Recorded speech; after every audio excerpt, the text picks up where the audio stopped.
দিবসের কর্মসূচি ঘোষণা করল বিএনপি। আশা করি জনগণের ইচ্ছা অনুযায়ী খুব দ্রুত নির্বাচনের ব্যবস্থা হবে, বলছেন মির্জা ফখরুল। জানাবো ফের ভোজ্য তেলের দাম বাড়ানোর পায়তারা। সাংবাদিক লাঞ্ছনা, পদ গেল বিএনপি নেতার। এবং সর্বশেষ জানাবো প্রতিটি শিক্ষার্থীর ভবিষ্যৎ ঝুলছে টাকার অঙ্কে, বলছেন হাসনাত আব্দুল্লাহ। শুনছিলেন সংবাদ শিরোনাম, এবারে বিস্তারিত। বিজয় দিবসের কর্মসূচি ঘোষণা করল বিএনপি। মহান বিজয় দিবস উপলক্ষে আগামী সোমবার সারা দেশব্যাপী কর্মসূচি ঘোষণা করেছে বাংলাদেশ জাতীয়তাবাদী দল। তবে ঢাকা মহানগর উত্তর ও দক্ষিণ বিএনপিকে এই কর্মসূচির বাহিরে রাখা হয়েছে। বিজ্ঞপ্তিতে বলা হয়, বিজয় দিবস উপলক্ষে ঢাকা মহানগর ব্যতি রেখে দেশব্যাপী সব জেলা ও মহানগরে আলোচনা সভা ও র্যালি সফল করতে বিএনপি এবং এর অঙ্গ ও সহযোগী সংগঠনের সব পর্যায়ের নেতাকর্মীকে অনুরোধ করা হলো। এছাড়া দলটি বিজয় দিবস উপলক্ষে 15 ডিসেম্বর বেলা 2টায় ইঞ্জিনিয়ার্স ইনস্টিটিউশনে আলোচনা সভা, 16 ডিসেম্বর ভোরে দলীয় সব কার্যালয়ে জাতীয় ও দলীয় পতাকা উত্তোলন, সকাল 7:30টায় সাভারে জাতীয় স্মৃতিসৌধের শ্রদ্ধার্ঘ্য অর্পণ এবং সেখান থেকে রাজধানীর শেরেবাংলা নগরে বিএনপির প্রতিষ্ঠাতা ও সাবেক রাষ্ট্রপতি জিয়াউর রহমানের কবরে পুষ্পমাল্য অর্পণ। বেলা 2টায় মানিক মিয়া অ্যাভিনিউ সবার আগে বাংলাদেশ এর উদ্যোগে সর্বজনীন কনসার্ট আয়োজন করা হবে। আশা করি জনগণের ইচ্ছা অনুযায়ী খুব দ্রুত নির্বাচনের ব্যবস্থা হবে, বলছেন মির্জা ফখরুল। জনগণের ইচ্ছা অনুযায়ী খুব দ্রুত নির্বাচন হবে বলে আশাবাদ ব্যক্ত করেছেন বিএনপি মহাসচিব মির্জা ফখরুল ইসলাম আলমগীর।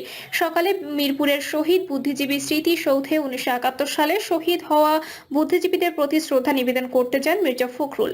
শ্রদ্ধা নিবেদন শেষে তিনি সাংবাদিকদের সঙ্গে এই কথা বলেন। ফখরুল ইসলাম আলমগীর বলেন, আমরা সবসময় আশাবাদী। ইতোমধ্যে অন্তর্বর্তী সরকার প্রতিষ্ঠিত হয়েছে, আমরা সহযোগিতা করছি। আশা করি জনগণের ইচ্ছা অনুযায়ী খুব দ্রুত একটি নির্বাচনের ব্যবস্থা হবে। একটি অবাধ, সুষ্ঠু, নিরপেক্ষ নির্বাচনের মধ্য দিয়ে জনগণ তাদের প্রতিনিধি নির্বাচনের সুযোগ পাবে। বিএনপির মহাসচিব বলেন, 5ই আগস্ট ফ্যাসিস্ট শক্তিকে পরাজিত করে নতুন সুযোগ সৃষ্টি করেছে। এই সুযোগের সদ্ব্যবহার করে আমরা বাংলাদেশকে সত্যিকার অর্থেই একটি গণতান্ত্রিক, আধুনিক ও বৈষম্যহীন রাষ্ট্র হিসেবে প্রতিষ্ঠা করতে চাই। ফের ভোজ্য তেলের দাম বাড়ানোর পায়তারা। লিটারে 8 টাকা বাড়ানোর পরও বাজারে সয়াবিন তেলের কৃত্রিম সংকট এখনো রয়ে গেছে। 2, 3 ও 5 লিটারের তেল কিছুটা সরবরাহ করলেও 1 লিটারের তেল এখনো পাওয়া যাচ্ছে না। পাশাপাশি সরকার নির্ধারিত মূল্যে মিলছে না তেল। এতে ক্রেতার পণ্যটি কিনতে এখনো ভোগান্তিতে পড়তে হচ্ছে। বাজার সংশ্লিষ্টরা বলছেন, সরকারিভাবে ভোজ্য তেলের দাম আরো বাড়ানোর পায়তারা করছে কোম্পানিগুলো, যে কারণে এখনো বাজারে সরবরাহ করছে না। এদিকে সরকারের পক্ষ থেকে লিটারে 8 টাকা বাড়িয়ে প্রতি লিটার বোতলজাত সয়াবিন তেলের দাম 175 ও খোলা সয়াবিনের দাম 157 টাকা নির্ধারণ করা হয়েছে। তবে রাজধানীর খুচরা বাজারে এই দামে তেল নেই। খোলা সয়াবিন তেলের লিটার বিক্রি হচ্ছে 185 টাকা। 2-1 দোকানে আগের কেনা 1 লিটারের বোতল তেল মূল্য বিক্রি হচ্ছে 180 টাকায়। রাজধানীর জিঞ্জিরা কাঁচাবাজারের মুদি বিক্রেতা সোহেল বলেন, সরকার নতুন মূল্য নির্ধারণ করেছে। 5 লিটারের তেল 837 টাকা কিনা 852 টাকায় বিক্রি করতে হচ্ছে। দুই দিক থেকে লাভ করছে কোম্পানিগুলো। 3 লিটারের বোতলজাত সয়াবিন 516 টাকা কিনতে হচ্ছে, বিক্রি করতে হচ্ছে 525 টাকায়। খোলা সয়াবিন লিটার প্রতি 188 টাকায় ডিলারদের কাছে কিনতে হয়, বিক্রি করতে হচ্ছে 185 টাকায়। পাম অয়েল 175 টাকায় বিক্রি হচ্ছে, কিনতে হচ্ছে 171 টাকায়। তিনি জানান, ডিলাররা এখনো তেলের সরবরাহ পুরোপুরি স্বাভাবিক করেনি। সরকারিভাবে মূল্য আরো বাড়ানোর জন্য এখনো বাজারে সংকট সৃষ্টি করে রেখেছে। 1 লিটারের তেল এখনো ডিলাররা দেননি। আর এখন লিটার প্রতি কোম্পানিগুলো আমাদের 3 টাকা লাভ করার সুযোগ দিয়েছে, যা আগে 4 থেকে 5 টাকা ছিল। এতে ভোক্তার সঙ্গে আমাদেরও ঠকাচ্ছে। কনজিউমার্স অ্যাসোসিয়েশন অব বাংলাদেশের কেন্দ্রীয় কমিটির ভাইস প্রেসিডেন্ট এস.এম. নাজার হোসেন বলেন, সরকারিভাবে তেলের দাম বাড়িয়ে বাজার সরবরাহ ঠিক করার কথা বলেছেন বাণিজ্য উপদেষ্টা। কিন্তু দাম বাড়লেও ক্রেতারা তেল পাচ্ছেন না। পেলেও নির্ধারিত দামের চেয়ে বাড়তি দরে কিনতে হচ্ছে। আমরা দেখেছি বিক্রেতারা এখনো তেল পাচ্ছেন না। এই অবস্থায় সরকার সংশ্লিষ্টদের বাজার সহ কোম্পানিগুলোর মিলগুলোতে কঠোরভাবে তদারকি করা দরকার। অনিয়ম পেলে শাস্তির আওতায় আনা দরকার। সাংবাদিক লাঞ্ছনা, পদ গেল বিএনপি নেতার। ঢাকার গুলিস্তান থেকে নারায়ণগঞ্জগামী আসিয়ান পরিবহনের একটি বাসে চালকের সঙ্গে কথা কাটাকাটি এক বিএনপি নেতার। পরবর্তীতে বাসটি নারায়ণগঞ্জের সানারপাড় এলাকায় এলে ওই নেতার অনুসারী বাস চালককে মারধর করে বাসটিতে ভাঙচুর চালায়। ওই সময় সাংবাদিক মিনহাজ আমান বাস ভাঙার প্রতিবাদ জানালে তাকেও লাঞ্ছিত করে অনুসারীরা। এই ঘটনায় অভিযুক্ত নারায়ণগঞ্জের সিদ্ধিরগঞ্জ থানা বিএনপির সাধারণ সম্পাদক ও সিটি কর্পোরেশনের 2 নম্বর ওয়ার্ডের সাবেক কাউন্সিলর ইকবাল হোসেন। এই ঘটনার জেরে ইকবালকে দল থেকে বহিষ্কার করেছে বিএনপি। রাতে গণমাধ্যমে মাধ্যমে পাঠানো এক বিজ্ঞপ্তিতে এ তথ্য জানানো হয়। এতে বলা হয়, সাংবাদিক মিনহাজ আমানকে মারধর ও লাঞ্ছিত করায় ইকবাল হোসেনকে দলের প্রাথমিক সদস্য পদ সহ সব পদ থেকে বহিষ্কার করা হয়েছে। বিজ্ঞপ্তিতে বলা হয়, সাংবাদিক মিনহাজ আমানকে প্রকাশ্যে আপনি আপনার দলবল নিয়ে শারীরিকভাবে আঘাত এবং লাঞ্ছিত করেছেন, যা সম্পূর্ণরূপে দলের শৃঙ্খলা পরিপন্থী ঘৃণ্য অপরাধ। এ ধরনের গুরুতর কর্মকাণ্ডের জন্য আপনাকে বাংলাদেশ জাতীয়তাবাদী দল বিএনপির প্রাথমিক সদস্য পদ সব পর্যায়ের পদ থেকে নির্দেশক্রমে সাময়িক বহিষ্কার করা হলো। ঘটনার পরপর সাংবাদিক মিনহাজ আমান নিজের ফেসবুক আইডিতে এই ঘটনার একটি ছবি পোস্ট দিয়ে বিএনপি নেতা ইকবাল হোসেনের প্রতি ক্ষোভ প্রকাশ করেন। তার অভিযোগ, চালককে মারধর ও বাস ভাঙচুরের প্রতিবাদ করায় বিএনপি নেতা ইকবাল হোসেনের লোকজন তাকে লাঞ্ছিত এবং হেনস্থা করেছে।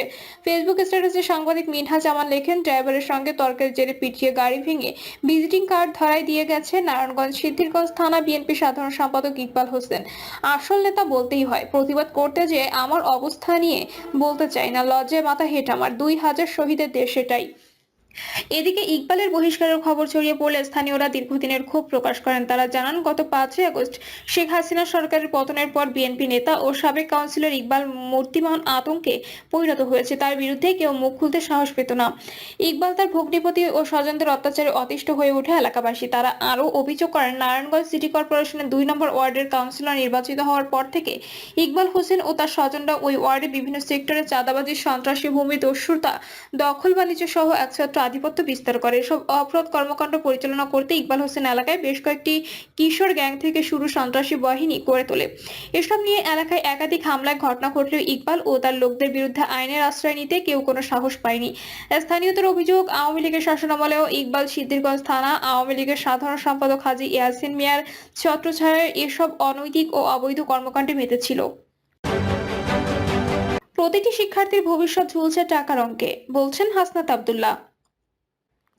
শিক্ষাকে গুরুত্ব দিয়ে বৈষম্য বিরোধী ছাত্র আন্দোলনের আহ্বায়ক হাসনাত আব্দুল্লাহ বলেছেন, শিক্ষা সবার অধিকার, বাণিজ্যের পণ্য নয়। হাসনাত আব্দুল্লাহ লিখেছেন, 1000 টাকার আবেদন ফি, যাতায়াত ও থাকার খরচ বর্তমান ভর্তি প্রক্রিয়ার শিক্ষার্থীদের জন্য এক ভয়ানক আর্থিক চাপ।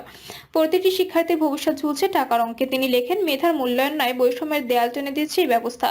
উচ্চশিক্ষা কি শুধুই ধনীদের জন্য? সর্বশেষ তিনি আরো লেখেন, আবেদন ফি কমাও, গুচ্ছ পদ্ধতি চালু রাখো। এর আগে এক ফেসবুক পোস্টে হাসনাত আব্দুল্লাহ লেখেন, বাংলাদেশের শিক্ষা ব্যবস্থায় প্রাথমিক শিক্ষা সবচেয়ে অবহেলিত একটি খাত, অথচ এটি সমাজের সবচেয়ে বেশি গুরুত্ব পাওয়া উচিত। তিনি লিখেছেন, বেতন কাঠামো এবং সামাজিক স্বীকৃতির দিক থেকে পিছিয়ে থাকা প্রাথমিক শিক্ষা দেশের সামগ্রিক শিক্ষা উন্নয়নের মূল ভিত্তি হিসেবে কাজ করে। প্রাথমিক ও মাধ্যমিক স্তরে মানসম্মত শিক্ষা নিশ্চিত করা গেলে উচ্চশিক্ষায় গুণগত মান অর্জন করা সম্ভব নয়। বৈষম্য বিরোধী ছাত্র আন্দোলনের এই আহ্বায়ক আরো লিখেছেন, এই বাস্তবতায় প্রাথমিক শিক্ষকরা দীর্ঘদিন ধরে বিদ্যমান বেতন কাঠামোর পরিবর্তন, মেধার ভিত্তিতে পদোন্নতি এবং অন্যান্য দাবির বিষয়ে সোচ্চার ছিলেন। প্রিয় দর্শক, এই ছিল এখনকার সর্বশেষ সংবাদ। আপডেট সব সংবাদ পেতে চ্যানেলটি